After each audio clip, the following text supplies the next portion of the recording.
स्वामी समर्थ.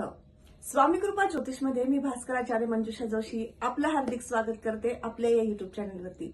सर्वांना मनपूर्वक या महिन्यात येणाऱ्या शिवरात्रीच्या हार्दिक हार्दिक शुभेच्छा. होळी पौर्णिमेच्या सुद्धा मनपूर्वक हार्दिक शुभेच्छा. भरलेला हा महिना आहे, यामध्ये जास्तीत जास्त शिवाची उपासना करायची आहे. असा हा महिना, पवित्र महिना, याच्या सर्वांना मनपूर्वक हार्दिक शुभेच्छा देऊन आजच्या या महत्वपूर्ण माहितीला सुरुवात करते. आज आपण कर्क राशीच्या जातकांना मार्च 2024 हा संपूर्ण महिना कसा राहणार आहे याबाबत माहिती घेण्यासाठी भेटलो आहोत. चला तर मग माहितीला सुरुवात करूयात. सुरुवातीलाच आपण सर्वांना विनंतीपूर्वक सांगू इच्छिते की आजचा व्हिडिओ अतिशय खास आहे तुमच्यासाठी, तर तो तुम्ही सुरुवातीपासून शेवटपर्यंत श्रवण करावा. व्हिडिओ जर आवडला तर नक्कीच व्हिडिओला लाईक करा. जास्तीत जास्त मित्रमंडळी, नातेवाईक यांना शेअर करायला अजिबात विसरू नका. तुमची कर्क रास आहे, भावनिक रास आहे. बऱ्याचदा असं होतं की भावनिकतेमुळे तुमचे निर्णय काहीशी चुकू शकतात किंवा काही गोष्टींमध्ये तुम्हाला जास्त मानसिक ताणतणावाखाली जावं लागतं. मग हे कुयोग होण्याचे कारण म्हणजे चंद्रदेवांची स्थिती. अर्थात व्यक्तिमत्वाच्या दृष्टीने तुम्हाला या महिन्यामध्ये काय फळ प्राप्त होणार आहे ते समजून घेऊयात. लग्नस्थानामध्ये चंद्रदेवांची रास. चंद्रदेव जर 2.25 दिवसांनी बदलतात तसं तुमचा मूडही बदलत असतो. या स्थानावरती मंगळ देवांची सप्तम दृष्टी येत आहे. मंगळदेव मकरेतनं गोचर करत आहे 14 मार्च पर्यंत. अर्थात तुम्हाला या 14 मार्च पर्यंत थोडासा अग्रेसिव्ह स्वभाव होणं, अहमपणा जागृत होणं असे कुयोग आहेत. आणि याचबरोबर तुम्हाला या महिन्यामध्ये कामाला गती पण प्राप्त होणार आहे असे शुभ संकेत सुद्धा आहेत. म्हणजेच व्यक्तिमत्वाच्या दृष्टीने हा महिना संमिश्र फळ प्राप्त करून देणारा ठरणार आहे. आरोग्याच्या दृष्टीने विचार केला तर हा महिना संमिश्र जाणार आहे. या महिन्यामध्ये फक्त एक गोष्ट म्हणजे तापटपणा जर तुम्ही त्यावरती नियंत्रण ठेवलं, संयम ठेवलं तर नक्कीच तुम्हाला हा महिना आनंददायी जाऊ शकतो. गणेश रविदेव जे अष्टम स्थानातनं कुंभ राशीतनं गोचर करत आहेत, शनिदेवांच्या युतीमध्ये गोचर करत आहेत. अष्टम भाव हे त्रिक भाव, अशुभ भाव मानलं जातं. या स्थानामध्ये जेव्हा रविदेव शनिदेवांच्या युतीत येतात त्यावेळेस तुम्हाला आर्थिक व्यवहारामध्ये फसवणूक होणं किंवा एखाद्या ठिकाणी तुम्ही गुंतवणूक केली आहे, त्या गुंतवणुकीतनं लाभ प्राप्तीसाठी थोडासा संघर्ष करावा लागणं, कष्ट घ्यावे लागणं असे कुयोग येतात. मग ही गृहस्थिती तुम्हाला कधीपर्यंत आहे तर 14 मार्च पर्यंत. त्यामुळे 14 मार्च पर्यंत तुम्ही जास्तीत जास्त तुमचा व्यवहार, मोठ्या प्रमाणात व्यवहार करायचे असतील, गुंतवणुकी करायची असतील तर थोडेसे थांबवायचे आहे. 14 मार्च नंतर उत्तम कालावधी म्हणता येईल. याबरोबरच तृतीय स्थानाकडे वळूयात.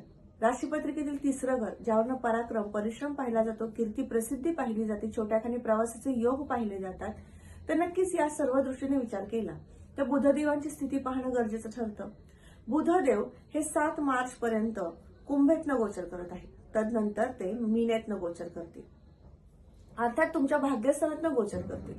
तीर्थयात्रा, धार्मिक यात्रा, धार्मिक स्थळांना भेट देणं आणि त्यातनं आनंद प्राप्त करून घेणं, आध्यात्मिक उपासना वाढणं असे शुभ संकेत आहेत.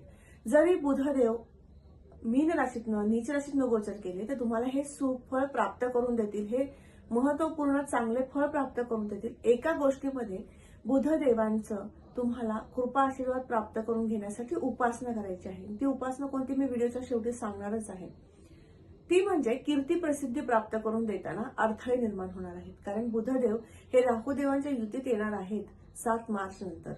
त्यामुळे थोडीशी उपासनेची जोर जर दिली तर नक्कीच तुमचं महत्वपूर्ण कार्यातनं गुणगौरव प्राप्त करून घेण्यासाठी मदत मिळू शकेल. पत्रिकेतील चौथं घर, ज्यावरून आपण सर्व प्रकारची सुखे पाहतो, वाहन वास्तूचं सौख्य पाहतो, या दृष्टीने विचार केला तर या महिन्यामध्ये खरेदीसाठी किंवा वाहन वास्तूच्या संदर्भातील कामे निघणं आणि त्या कामांसाठी सुद्धा खर्च होण्याचे योग आहेत. याबरोबर पंचम स्थानाकडे वळूयात. राशीपत्रिकेतील 5वं घर, ज्यावरून शिक्षण, संतती, प्रेम, प्रणय या दृष्टीने विचार केला असता प्रेमसंबंधामध्ये, नात्यामध्ये अतिशय उत्तम प्रकारचे तुम्हाला ग्रहस्थिती या महिन्यात प्राप्त होत आहे. ते म्हणजे शुक्र आणि मंगळ देवांच्या युतीमुळे 7 मार्च पर्यंत. 7 मार्च पर्यंत तुमच्या दोघांमध्ये प्रेम वृद्धिंगत झालेलं दिसेल. परंतु यामध्ये परंतु आहे, कारण मंगळ देवांच्या युतीमध्ये जेव्हा शुक्रदेव येतात त्यावेळेस तुम्हाला तुमच्या प्रियकर किंवा प्रेयसीकडनं अधिक प्रमाणामध्ये अपेक्षा वाढवतात आणि त्या अपेक्षा सातत्याने वाढत जातात आणि त्या नाही पूर्ण झाल्या तर तुमच्याकडनं लगेचच त्यावरती उलट उत्तर येतं किंवा व्यक्त होता आणि मग याचे काही दुष्परिणाम तुमच्या नात्यावर होऊ शकतात. विशेष काळजी घ्या. नातं दुरावणार नाही, एकमेकांपासून लांब राहण्याची वेळ येणार नाही, आबोला प्राप्त होणार नाही, या गोष्टीची विशेष काळजी 7 मार्च नंतर घ्यायची आहे. याबरोबरच तुम्हाला या महिन्यात संतती सौख्याच्या दृष्टीने विचार केला असता संतती प्राप्त करून घेणाऱ्या दाम्पत्यांसाठी विशेष हा महिना म्हणता येईल. संतती संदर्भातील चाहूल लागणं, आनंददायी वातावरण निर्माण होणं, त्या संदर्भातील शुभ संकेत आहेत. बरोबरच संतती सौख्याच्या दृष्टीने हा महिना विशेष म्हणता येईल, आनंददायी म्हणता येईल. तुमच्या संततीकडनं एखादी आनंददायी वार्ता प्राप्त होणं, त्यांच्या विवाहाचं कार्य जर तुमच्याकडनं होत नसेल तर त्या कार्याला गती प्राप्त होणं, ते कार्य संपन्न होणं असेही शुभ संकेत आहे. घरामध्ये एखादा धार्मिक कार्य, मांगलिक कार्य आणि त्यासाठी विशेष खर्च होणं असेही शुभ संकेत आहेत. याबरोबरच संततीच्या शिक्षणासाठी सुद्धा तुम्हाला गुंतवणुकीचे योग येतील. अर्थात यामधनं सकारात्मक खर्च मोठ्या प्रमाणात हा महिना तुम्हाला दर्शवत आहे.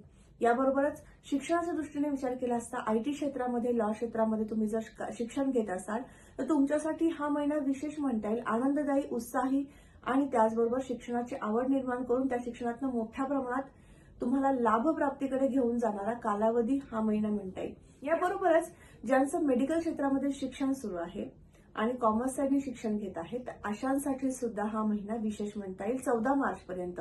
तदनंतर मात्र थोडासा अभ्यासामध्ये दिरंगाई होणं, टाळाटाळ होणं या कुयोग आहेत. तर त्यासाठी विशेष उपासना व्हिडिओच्या शेवटी आपण पाहणार आहोत. याबरोबरच 1ली ते 12वी पर्यंत शिक्षण घेणाऱ्या वर्गाला हा महिना थोडासा अभ्यासाची गती वाढवावी लागणार आहे. अभ्यासामध्ये एकसंगता कमी होऊ शकते, म्हणून विशेष काळजी घ्या. एकाग्रतेने अभ्यासाला बसताना 10 मिनिटं सरस्वतीचं नामस्मरण करा, कारण या दरम्यान तुमच्या एक्झाम्स सुद्धा सुरू आहेत, परीक्षा सुद्धा सुरू आहे, तर नक्कीच तुम्हाला परीक्षेमध्ये त्याचा उपयोग होऊ शकेल. याबरोबरच षष्ठ स्थानाकडे वळूया. षष्ठ स्थानावरनं जागा खरेदी विक्रीचे योग पाहतात, राजकीय क्षेत्रातील योग पाहिले जातात आणि त्याचबरोबर सामाजिक कार्याचे सुद्धा योग पाहिले जातात. या दृष्टीने विचार केला असता या महिन्यामध्ये गुरुदेवांची स्थिती पाहणं गरजेचं ठरतं, कारण गुरुदेव षष्ठेश आहेत. गुरुदेव कर्मस्थानात गोचर करत आहेत, त्यामुळे सामाजिक कार्याची आवड निर्माण होणं, राजकीय क्षेत्रामध्ये यश संपादन होणं, कीर्ती प्रसिद्धी प्राप्त होणं असे शुभ संकेत आहेत. आणि याचबरोबर जागा खरेदी विक्री संदर्भातील व्यावसायिक जर तुम्ही असाल तर नक्कीच तुमच्या व्यवसायामध्ये सुद्धा लाभ प्राप्त करून देणारं ग्रहस्थिती तुम्हाला या महिन्यात प्राप्त होत आहे. याबरोबर सप्तम स्थानाकडे वळूयात. राशीपत्रिकेतील 7वं घर, ज्यावरून आपण आपल्या जोडीदाराचं सौख्य पाहतो. या स्थानामध्ये मंगळदेवांची उपस्थिती आहे, मकरेतनं. त्यामुळे थोडासा अहमपणा तुमच्या नात्यामध्ये दर्शवू शकतो. तुमच्या जोडीदाराला थोड्याशा तब्येतीच्या तक्रारी वाढू शकतात. जर तुम्ही 40 नंतरचे दाम्पत्य जीवन उपभोगत आहात तर नक्कीच तुम्ही तुमच्या आरोग्याची विशेष काळजी घ्यायची आहे. उच्च रक्तदाबाचा जर त्रास असेल तर नक्कीच तुम्ही तुमच्या आरोग्याकडे विशेष लक्ष द्या, असेही मी तुम्हाला सूचना देऊ शकते. किंवा तुमच्या जोडीदाराकडनं रोज काही ना काहीतरी तब्येती संदर्भातील सातत्याने बदल होत आहेत, हा तक्रारी वाढल्या आहेत किंवा कमी झाल्यात अशा पद्धतीने संभाषणामधनं जाणवू शकतं. या बाबतीचे कुयोग आहेत, तर नक्कीच तुम्ही तुमच्या जोडीदाराची आणि तुमची या दृष्टीने काळजी घ्यायची आहे. आरोग्याच्या दृष्टीने महिन्याच्या 14 ते 26 मार्च पर्यंत अतिशय उत्तम कालावधी आहे. महत्वपूर्ण कार्य संपन्न करून घेण्यासाठी आर्थिक व्यवहार एखादा ठप्प झाला होता, थांबला होता, तर तो पुन्हा सुरू होण्यासाठीचे शुभ संकेत आहेत. आणि याचबरोबर भागीदारी व्यवसायामध्ये काही गुंतवणूक केल्या होत्या आणि त्यामध्ये तुम्हाला थोडीशी फसगत झाली होती किंवा तो व्यवहार थांबला होता, तर ते सुद्धा कार्य संपन्न करून घेण्यासाठीचा 14 मार्च ते 26 मार्च हा कालावधी म्हणता येईल. याबरोबरच भाग्याच्या दृष्टीने विचार केला असता भाग्योदय होण्याचे शुभ संकेत तुम्हाला या महिन्यात आहेत. या महिन्यामध्ये तुम्ही महत्वपूर्ण कार्याला सुरुवात करू शकता. याबरोबरच गुरुदेवांच्या कृपेने तुम्हाला या महिन्यात आर्थिक लाभ प्राप्ती, नोकरीची संधी प्राप्त होऊ शकते. आणि याचबरोबर व्यावसायिक दृष्टिकोनातून सुद्धा हा महिना विशेष म्हणता येईल, आनंददायी म्हणता येईल. कामामध्ये तुम्हाला गती प्राप्त होणं, कामाची आवड होणं, निर्माण होणं आणि ते काम सातत्याने पूर्ण करण्याकडे तुमचा कल असणं अशा पद्धतीचे शुभ संकेत आहे. परंतु शनिदेवांच्या कृपेने शनिदेवांची तृतीय दृष्टी कर्मस्थानावर आल्यामुळे थोडासा एक संगता कमी होऊ शकते, किरकोळ प्रमाणात ते कुयोग येऊ शकतात. तर त्यासाठी तुम्हाला विशेष उपासना मी सांगणार आहे, ती केली तर नक्कीच तुम्हाला हे कुयोग जाणवणार नाहीत. व्यवसायाच्या दृष्टीने लोखंडा संदर्भातील व्यवसाय असतील, द्रवपदार्थासंदर्भातील व्यवसाय असतील, डेअरी संदर्भातील व्यवसाय असतील, हॉटेल संदर्भातील व्यवसाय असतील, हॉटेल टूर्स अँड ट्रॅव्हल्स संदर्भातील व्यवसाय असतील, तर तुमच्यासाठी हा महिना विशेष आनंददायी, लाभदायी म्हणता येईल. आणि याचबरोबर खरेदी विक्री संदर्भातील व्यावसायिक वर्गाला सुद्धा हा महिना विशेष लाभदायक म्हणता येईल. आर्थिक स्थिती कशी राहणार आहे ते पाहूयात. शुक्रदेव जे सप्तम स्थानातनं गोचर करत आहेत मंगळदेवांच्या युतीमध्ये, त्यामुळे थोडासा खर्चाकडे तुमचा कल राहू शकतो या महिन्याच्या पहिल्या पंधरवड्यामध्ये. दुसऱ्या पंधरवड्यामध्ये खर्चावर नियंत्रण येऊ शकेल. आणि याचबरोबर आर्थिक स्थिती तुमची या महिन्यामध्ये मध्यम स्वरूपाची जाणवत आहे 14 मार्च पर्यंत. 14 मार्च नंतर उत्तम प्रकारचे तुम्हाला आर्थिक लाभ प्राप्ती होऊ शकेल. शेतजमिनीमधील खर्च किंवा कार्य निघू शकतात, खरेदी करू शकता, ट्रॅक्टर्स किंवा नांगर, इतर काही शेतजमिनीतील अवजारे खरेदी करण्याकरता सुद्धा तुमचा खर्च होऊ शकतो. स्थानाकडे वळूयात. परदेशात जाण्यासाठी लागणारा व्हिसा, पासपोर्ट या संदर्भातील कागदपत्रे आणि याची अपूर्तता होती म्हणून तुमचं कार्य संपन्न होत नव्हतं. तुम्हाला बाहेर देशात जायचे पण जाण्याचे योग नव्हते. तुम्हाला शुभ संकेत तुम्हाला या महिन्यात प्राप्त होतील. बाहेर देशात जायचं असेल तर तुम्ही नक्कीच जाऊ शकता. त्या संदर्भातील योग चांगल्या मोठ्या प्रमाणात तुम्हाला या महिन्यात लाभत आहेत. याबरोबरच आता उपासनेकडे वळूयात. राशीची उपासना कोणती करायची आहे किंवा तुम्हाला या महिन्यात कोणती उपासना जास्त फलद्रूप राहणार आहे हे समजून घेऊयात. या महिन्यात येणारी 8 तारखेला शिवरात्री आहे. त्या शिवरात्रीच्या दिवशी तुम्ही नमः शिवाय या मंत्राने शंकराच्या पिंडीवरती अभिषेक करायचा आहे. विशेष म्हणजे तुम्ही मंदिरात जाऊन केलात तर अतिशय उत्तम. नाही जमलं तर तुमच्या घरातील शिवलिंगावरती हा अभिषेक करायचा आहे. रुद्र, महिम्न किंवा ओम नमः शिवाय या मंत्राने अभिषेक केला तरी सुद्धा चालू शकतो. तुम्हाला आनंद प्राप्त होईल. मेडिटेशन करताय तर तुम्हाला त्याच्यामध्ये ध्यानधारणेमध्ये सुद्धा वाढ होईल असे शुभ संकेत येतील. ज्यांचं वय 40च्या पुढे गेलेलं आहे यांच्यासाठी आध्यात्मिक उपासनेमध्ये एकाग्रता हवी असते. ती एकाग्रता प्राप्त होण्यासाठी मदत होऊ शकेल. म्हणजे ही उपासना तुम्हाला करणं अतिशय लाभदायक म्हणता येईल. याबरोबरच कामाची एकसंगता लाभावी, व्यवहार चांगले व्हावेत, आर्थिक लाभ प्राप्ती व्हावी. यामुळे या सगळ्यांसाठी या महिन्यामध्ये गणपती स्तोत्राचं वाचन करायचं आहे उत्तम लाभ प्राप्तीसाठी. आणि शिक्षण जे आपण अर्जित करत आहोत ते ज्ञान आत्मसात करून घेण्यासाठी, स्मरणात राहण्यासाठी या संपूर्ण महिन्याभराच्या कालावधीमध्ये शुक्रदेवांची उपासना करायची आहे. या संपूर्ण महिन्याभरामध्ये मारुती स्तोत्राचं वाचन करायचं आहे. तर आज आपण संपूर्ण मार्च महिना कर्क राशीच्या जातकांना अर्थात तुम्हाला कसा राहणार आहे याबाबतची माहिती घेतली. तर आजचा हा महत्वपूर्ण व्हिडिओ तुम्हाला कसा वाटला नक्की कमेंट करून सांगा. कमेंटमध्ये श्री स्वामी समर्थ लिहिण्यास अजिबात विसरू नका. तुम्ही आपल्या चॅनलवर नवीन असाल तर नक्की चॅनलला सबस्क्राईब करा, बेल आयकॉनला क्लिक करा, चॅनलला भेट द्या, कारण यावरती अनेक महत्वपूर्ण माहितीचे व्हिडिओ अपलोड आहेत ते तुम्ही जाऊन पाहू शकता.